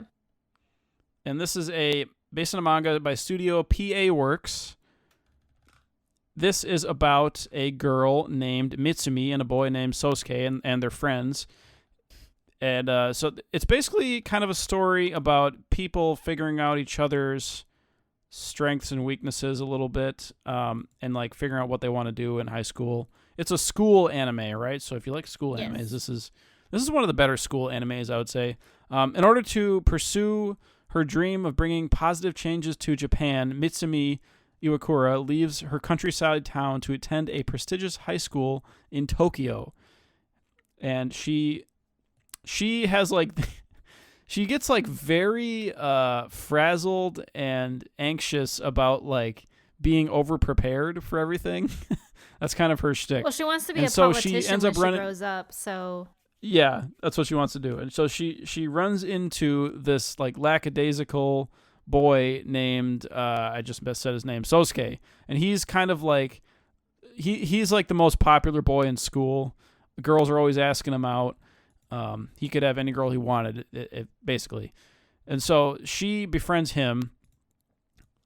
He has, like, as you learn throughout the story, he's been dealing with some issues himself of like having no motivation to do anything, not wanting to hang out with anybody, not wanting to be friends or date or do anything like that, which I could relate to that. Okay. I feel like, well, this guy, maybe he might not be as good looking as me, but I relate to him. You know what I mean? Wow. So Jeez. I got a body for podcasting. Watch out, ladies. Yeah. No, I'm more like the guy from the Kubo-san. Oh, you're Shiraishi-kun? The automatic doors don't open for me. Oh, God. Oh, that poor Shiraishi. When that happened, and Kubo was all like, that was hilarious. he's trying to open the door, but it's not working. I used to work with a girl who would sit on one of those like automatic scooters to move it. Wow. Like to park it, to charge it, but she didn't need to sit on it. She was just trying to move it to charge it, and she was too light to like activate it. Wow. That was funny. But anyway, so I actually like their friends too. So they have a whole bunch of friends. One of them is Mika. She's like this. She's kind of like a try-hard fashion girl. She's like really into fashion and she's trying to date and like move up socially. That's kind of her big thing. Then you have Yuzuki, she's like a girl version of Sosuke a little bit, where she doesn't want to get involved with. She just wants to like. She just wants to have live, friends. Laugh, love, I mean, like she just wants to have friends and be a girl. She's like, very yeah. pretty. Like she's definitely. She's girl Sosuke pretty much. Yeah, she's definitely popular amongst the boys and stuff. And there was an episode where Mitsumi, Yuzuki, and Makoto were all hanging out. Like they went someplace. They went to the movies, and Makoto is kind of similar to Mitsumi, where she's like a taller one. Yeah, she's pretty smart. She doesn't really think about her looks too much. She's just going to school to go to school, and she's the type of person that kind of doesn't interact with like anyone who is, popular or pretty and everything like that. And Yuzuki kind of was trying to befriend Makoto, but Makoto wasn't really like, you're popular, like I'm not going to talk to you kind of bit. And Mitsumi kind of like noticed that, and then I can't remember, like Mitsumi said something to Yuzuki and was all like, Yuzuki likes this, and Makoto, don't you like this as well? And that's kind of like how they started bonding. And that's when like Makoto was all like, I'm sorry that I judged you for how you look and everything like that. I didn't know that like you just wanted to like hang out with the girls and everything like that. So they became like pretty good friends and stuff. So yeah, it was cute how Mitsumi kind of like prodded them into a friendship a little bit. Yeah. It's a very interesting show. I really liked this one a lot. Yeah, and I really like the character design too. It looks better, so or not good. better. It it's looks so good. It looks more not lifelike. It looks more kind of like the characters are a little bit uglier than regular anime, but in a good way. They have more variety. I don't know who did character design. The whole design. Animation is just very soft and subtle. It's not very like harsh lines or anything like that.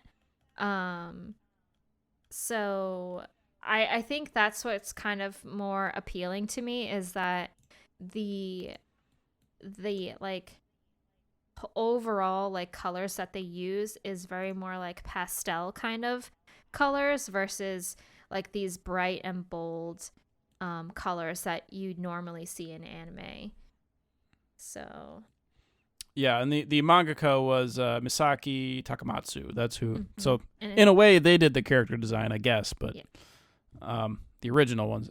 So what did we think overall of Skip and Loafer? I thought that they were gonna have more of a direct romance for a minute, but then I realized they weren't. it does do like the typical school thing where like they have the school festival. Yes. And a bunch of other stuff. There's like the summer vacation. There's various other things. I'm actually not mad that there was very little romance in it. I think it was pretty. Yeah, that's good. It was that's a good pretty thing. refreshing not to like have that be the main focus, because this type of thing like definitely has the potential of being a romance kind of thing, like From Me to You and everything, but like it definitely did a good job with just sticking with the whole like friendship kind of relationship, really, especially between it was more about friendship than that. especially between a boy and a girl. That's illegal. Anyway, it was all the characters realizing that they didn't need what they thought they needed. I think each character had something where like they had some kind of revelation. Yeah, especially like even the go ahead. I was gonna say, like, from your point there, I think Mika definitely had the most realization out of the whole thing, because she was the type of person that wanted to date Sosuke, but like Sosuke wasn't interested because Sosuke had such a good time hanging out with Mitsumi and stuff, and Mika was kind of jealous of Mitsumi. And Mika was kind of like, why she like went up to Mitsumi because Mitsumi was like talking to her, and Mika was all like, why, like, I don't like you, so like why are you hanging out with me, kind of thing. But then the more that Mika hung out with the group and everything, she realized that such a girl thing to be jealous. It's not, yeah, and I mean it's great to have a friend like this, and I think she really realized that once she met Mitsumi's uncle or aunt. And yeah, Naochan was, I don't know if they were trans or just cross-dressing, but it was they're something trans, to that effect. like I think. Oh, they were trans. Yeah, Okay, yeah. And it was hilarious that Sam couldn't figure that out. I mean, I didn't think about that. I thought Naochan like was, they directly kind of stated it too. So, but I think it was really. But she was one of the nicest characters too. Gosh, and like she was a great character. Her little chat with Mika was great. Oh, when they went because Sosuke and they were having a sleepover. Well, no, not that, but like they were like spying on Mitsumi and Sosuke because they went to like the zoo or something like that. Oh shit, that must have happened. And Naochan, this was before the sleepover. Naochan was like in boys' clothes and stuff, and like Naochan noticed Mika, and like Mika noticed Naochan, and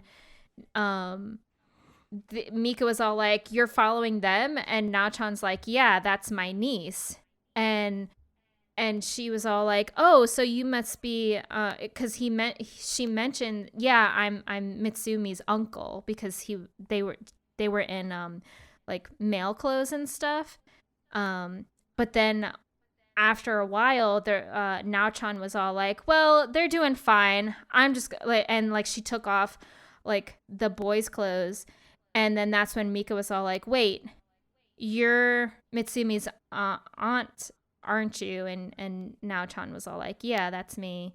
So that's so weird how now it would just be like, "I'm the uncle." Yeah. Wait, I actually am the aunt. It's like Mrs. Doubtfire. Yeah. I loved that episode though. Like I thought it was so great. Yeah. So I liked her chat with her in the elevator and like outside. She's like, "If you want to be friends, like, you better fucking get your ass back up there." She didn't say it like that. She said it in a much nicer way, but that's so great. I loved it. Another character I liked was Tokiko. She was the vice student council character. Oh yeah. And she was like a super try hard, straight-laced everything kind of gal.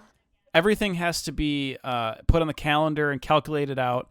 And she learned from Mitsumi to just enjoy the moment. Yeah. And also she learned from the guy who beat her for student council that, it's more than trying hard, and like she might not have the natural talent that he does, and it's a bunch of other stuff. It's okay to be laid back every once in a while.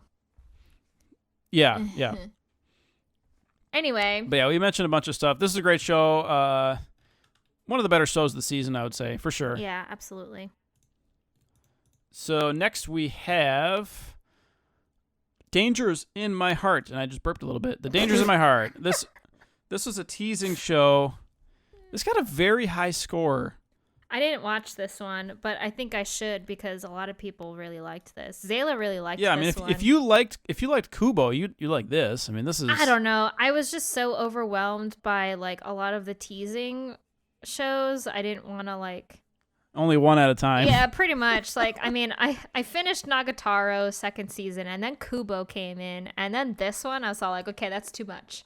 Like... Yeah, they're really milking it. So The Dangers of My Heart, this is a popular show. A lot of people in Discord like it. This is about it's a girl and a boy. So, okay, here we go.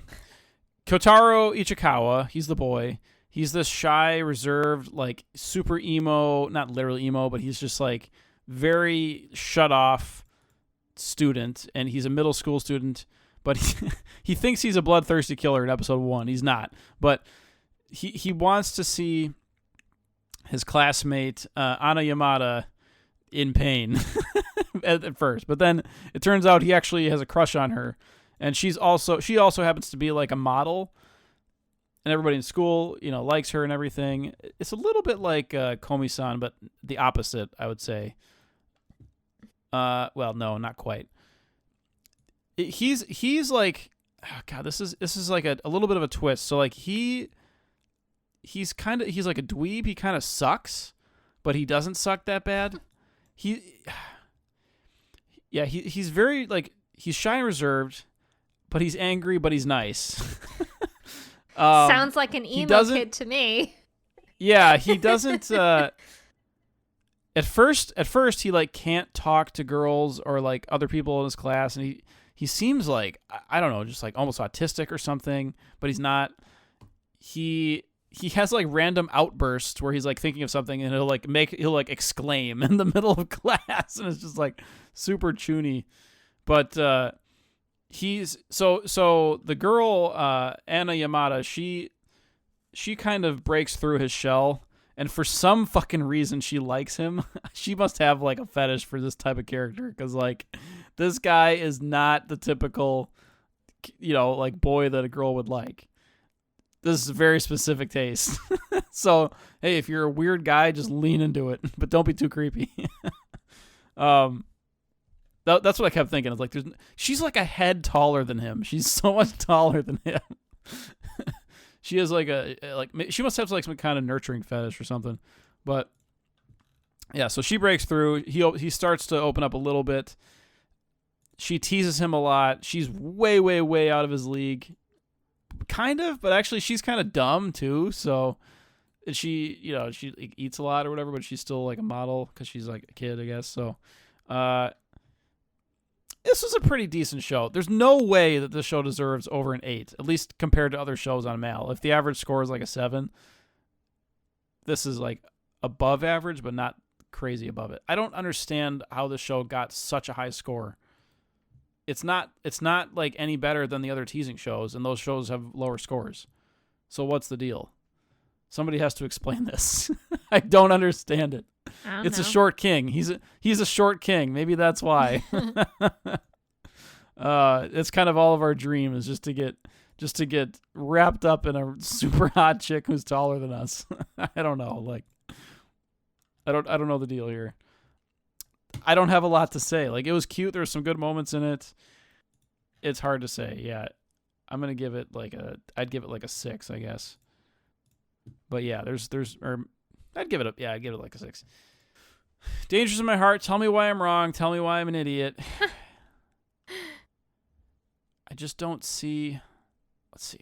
I'm just trying to figure it out. It'd be nice if somebody else could just explain this to me.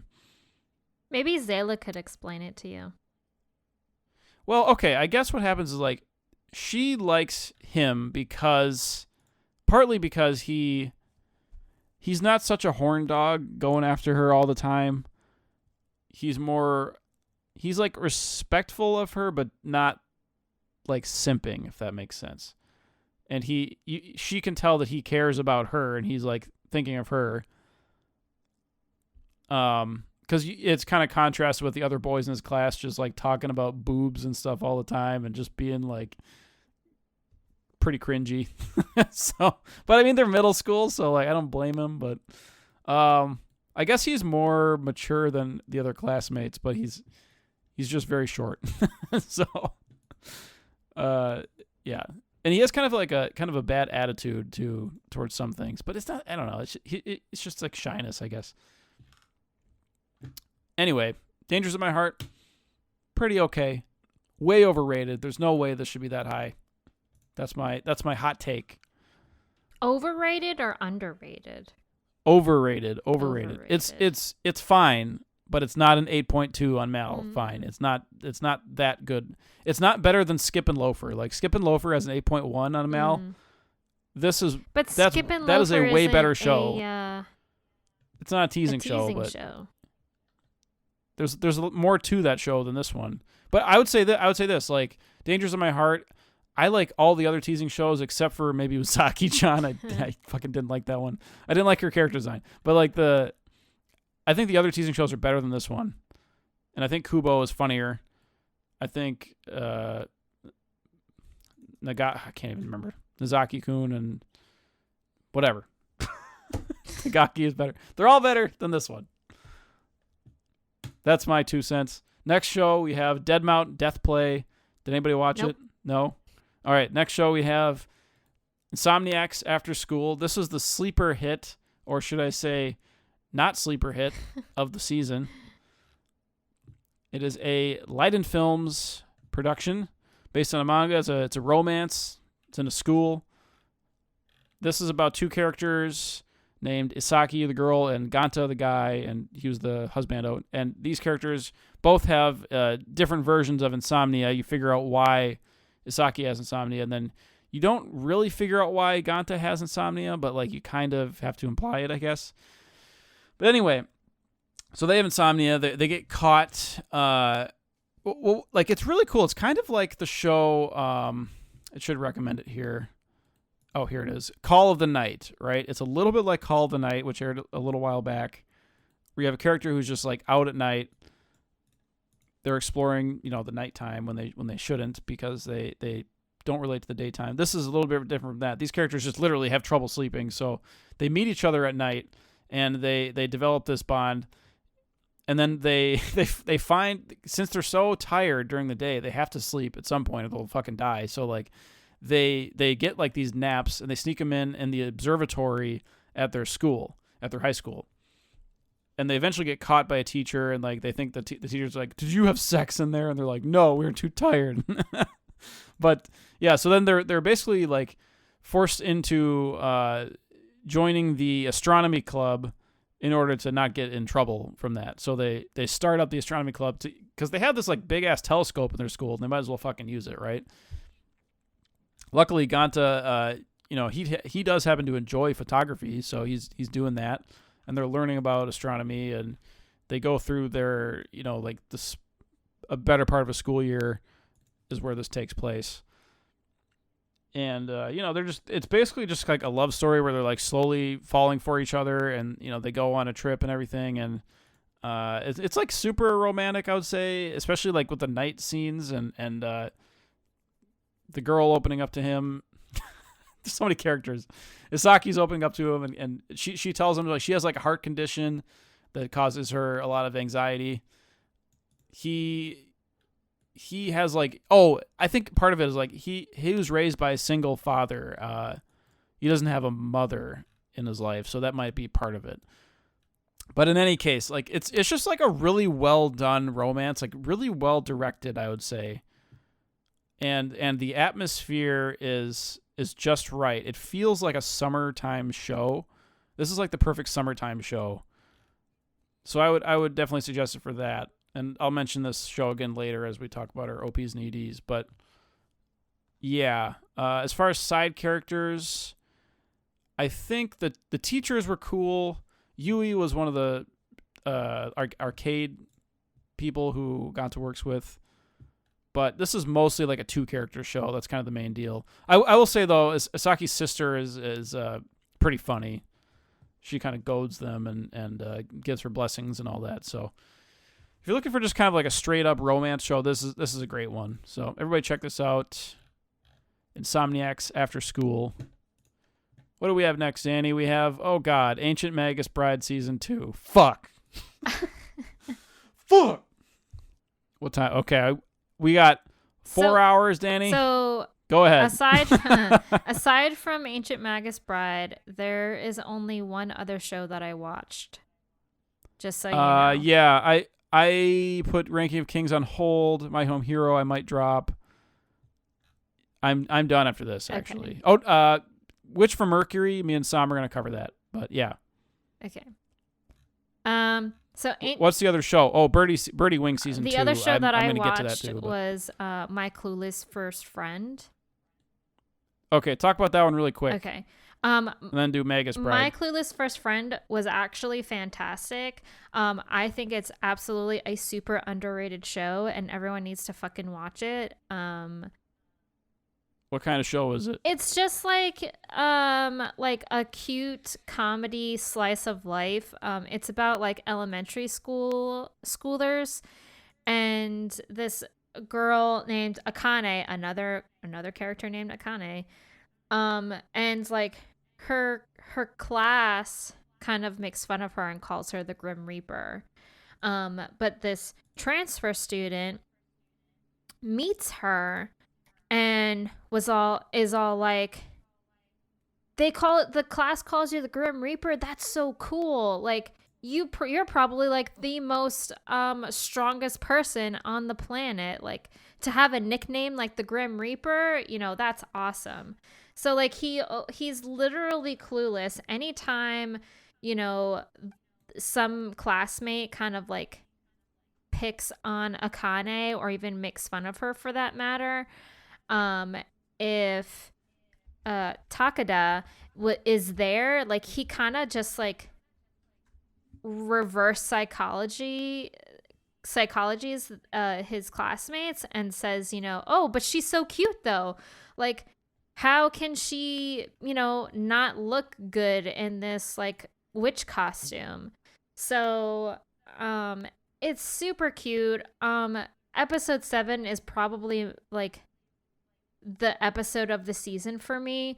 Episode 7, they like go on a field trip, and Akane's dad, he makes Akane's lunch, and like he makes these marinated eggs, and he like grabs the toothpicks, and Akane's all like, why are you giving me so many marinated eggs? Like that's too many for me. And her dad was all like, but like they're not just any like ordinary marinated eggs. They're like, I put a spell on them. And she's all like, okay, weirdo, just give me my lunch so I can go on this field trip. And so she goes on this field trip, and they go to lunch with like her and her friends. And, it's the whole typical trope on like everyone looks at everybody's lunches, and Akane's friends are all like, wow, Akane, like those marinated eggs look really awesome. Like here, if you give me one of your eggs, I'll give you some of my lunch. So it was like a very cute, lighthearted thing. Because Akane never really had any friends, but now she has friends. So she took a picture of her of all her and her friends having lunch, and she like texted the photo to her dad and was all like, your marinated eggs were a big hit amongst my friends. And then like he started crying a little bit. I'm like, oh my god, this is so cute, I love it.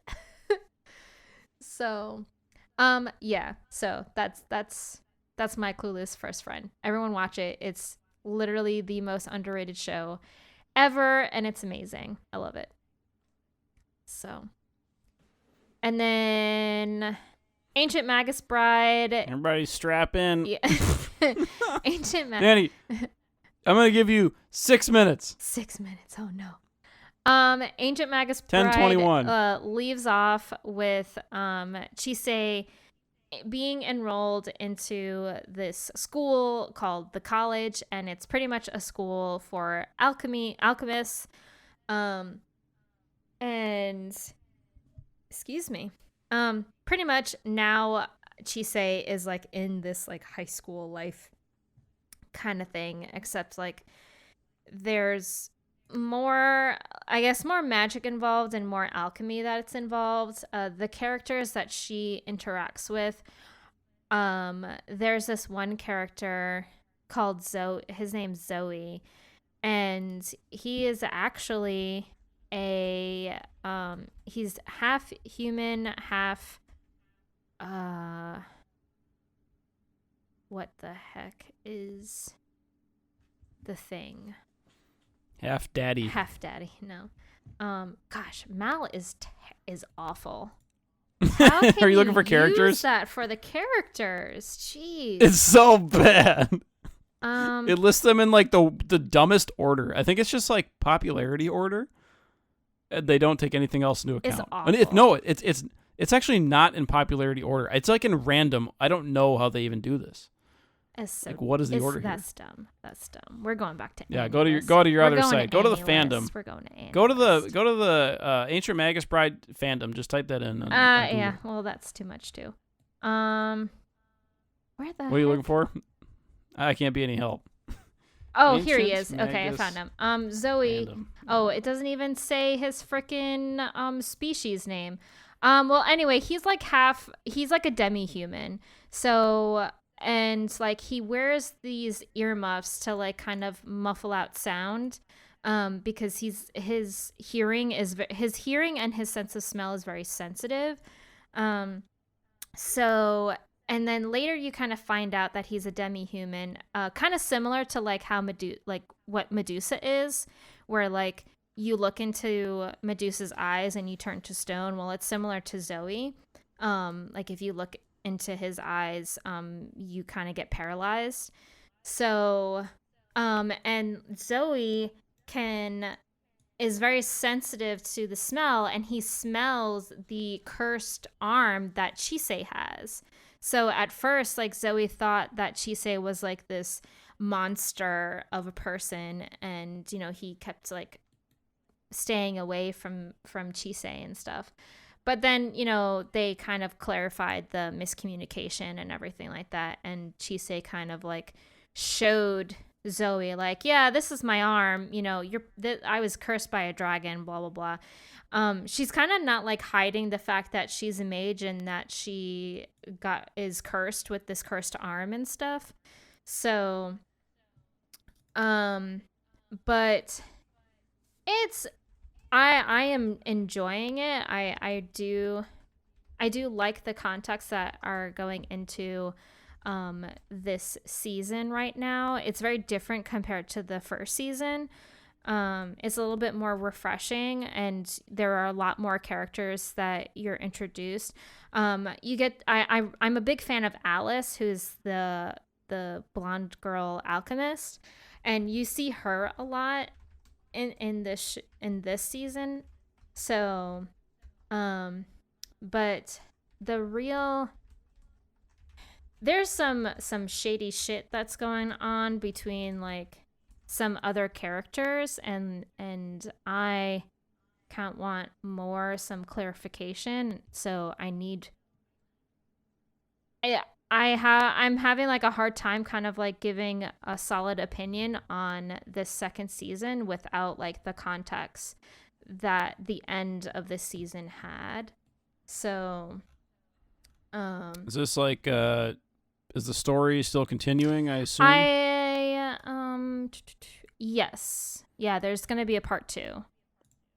So it's another part 2 kind of deal. It's going to come out. Ooh. It's going to come out in the fall. So fall 2023. Yeah. Okay, so it's probably better to just wait for that one. Yeah. I mean, they definitely see. This is why I hate the whole like part 2 things. It's all like, just give me the 24 episodes, for crying out loud. Yeah, you want 24 episodes in a row. Yes. Like Vinland Saga. Yeah, like why they did. But I mean, it's better than just waiting like 5 years. It's like, yeah, that's true. But like they did it with Vinland Saga. Why can't they just do it with this? Like, just give me the 24 episodes. Yeah. Come on. So I would prefer the Vinland Saga style, but I understand why they do it like this. Yeah, I mean, I get it. But still, I'm like, ugh, give me more. It looks like it's a new studio, so this is all they've done, actually. This is a new studio. It's Studio. I have no idea. Kafka. Yeah, Kafka. So, yeah, this is pretty much all they've done. I actually do like the animation compared to, I believe, what studio did the first season. That sounds right. So it kind of, I mean, the colors of like Chise's hair kind of looks a little bit more bolder, but honestly, I don't really see much of a difference. I think it looks great. So, yeah. And that's about it. That's pretty much all I watched. Yeah, there's more shows that were out there. Yeah. We just can't watch them all. I was in the middle of watching Otaku Elf, but I did not finish that one. So yeah, people seem to enjoy that show. Yeah, it's a cute show. I saw it mentioned. I mean, it's a slice of life type of thing, really. I kind of have to rewatch some episodes again because I fell asleep. So I don't remember what happened. But it's cute. Like, it's definitely well animated, and the OP is pretty catchy. So right on. Do we want to say, so we got anime of the season anime of the and our season favorite OP our and OPs ED. and EDs, yeah. Okay, so which order do we want to go? Doesn't matter. Let's do anime of the season. Okay, because a couple times we've forgotten to mention that. I know. Okay, for me, I'm just looking at my list. I think there were actually a lot of good shows. Okay, this one's not really fair. Vinland Saga Season 2, Anime of the Season. That's not really even close.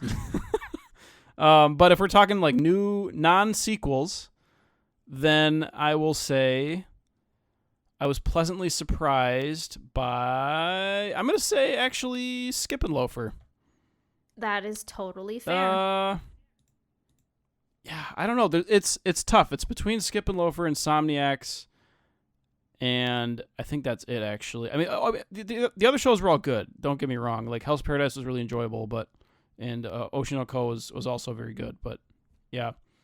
Insomniacs or Skip and Loafer, and I'm going to say Skip and Loafer, just because Insomniacs was a little bit one note, but in a good way. But it wasn't as like wide of themes as it could have had. But it did its one thing very well. But Skip and Loafer had more going on. So there we go. Okay. Vinland Saga / Skip and Loafer. Vinland Saga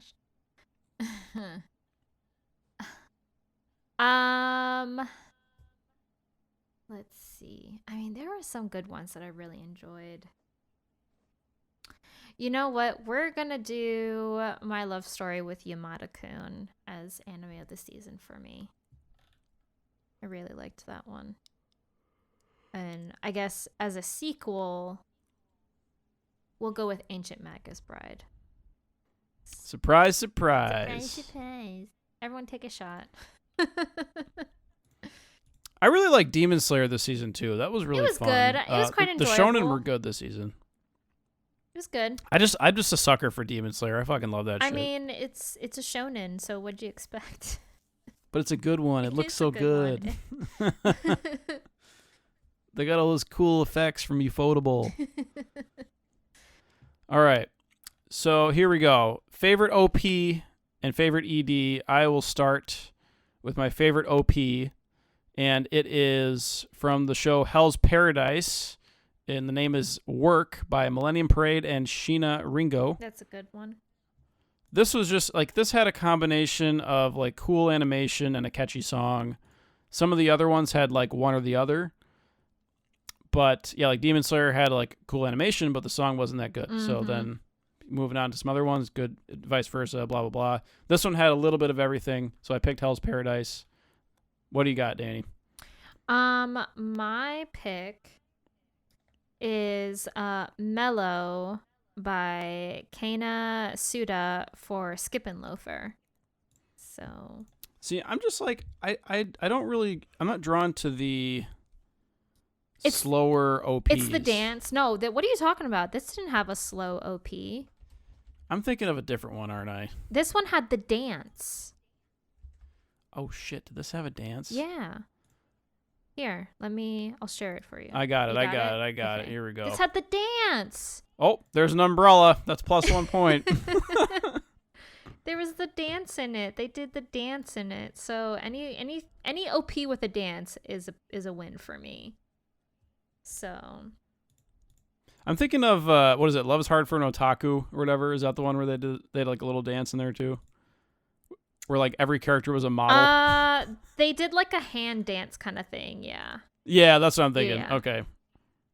Yeah, no. Skippin' Loafer's OP is pretty good. I really liked it. It's cute. It shows you all the characters and everything, and then like the climax, like when they start with the lyrics or I don't remember, but they do like this cute little dance between Misumi and Sanosuke, and it's just I love it. I'm watching it right now and it's really cute.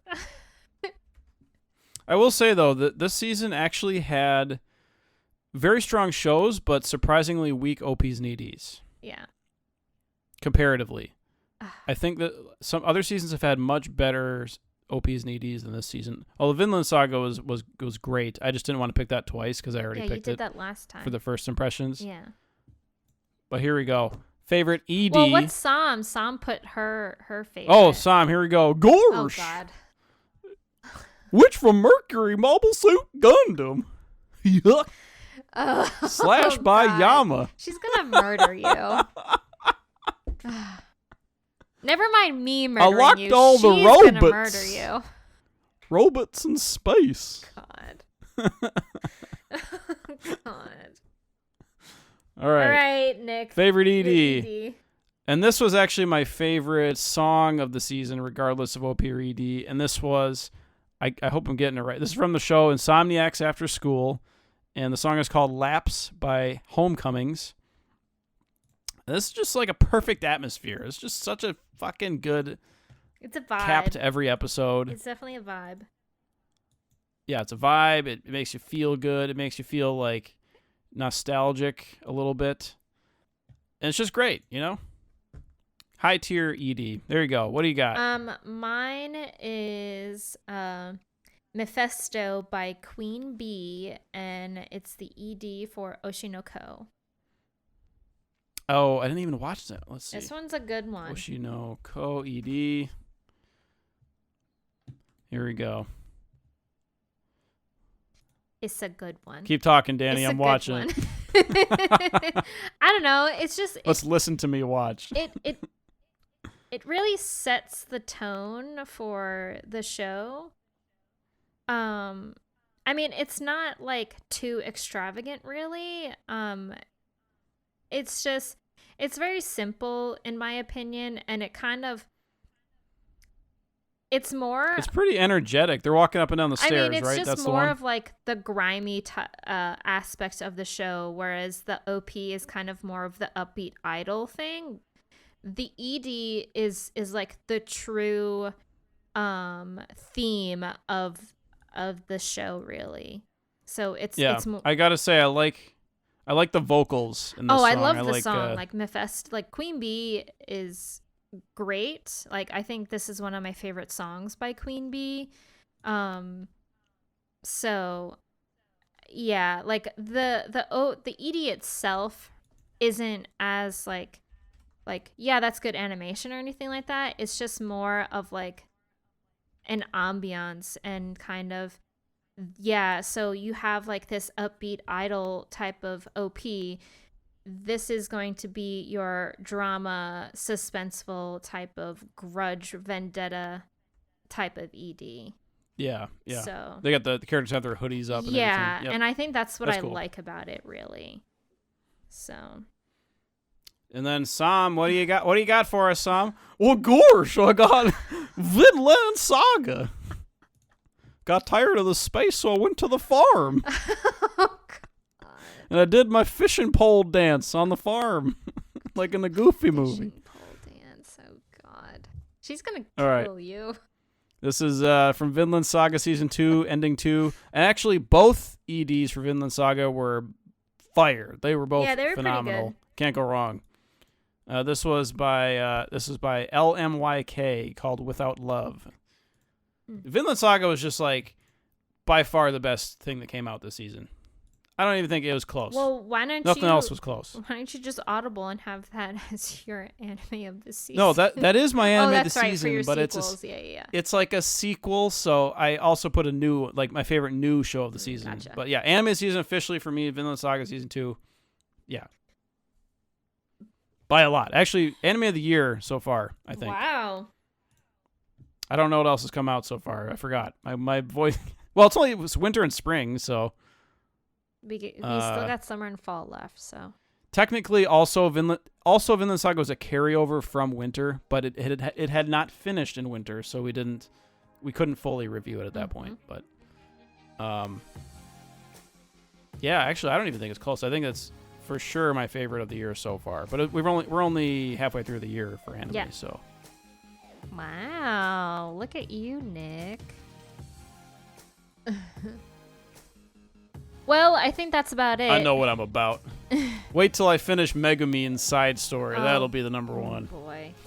Don't hold your breath. Alrighty. Well, this is going to be a long episode, but thank you. Yeah, 2 hours and change. Thank you for pulling through and everything. And hopefully Sam will be back with us next week. If not, we still have Goofy. Oh, God. we're gonna bully Sam into joining again. Please, Sam, come back. But yes, thank you so much for listening every week, every time, and every day. And we'll see you next week. Bye. That's all, folks. Looney Tunes now. Jeez. Ugh.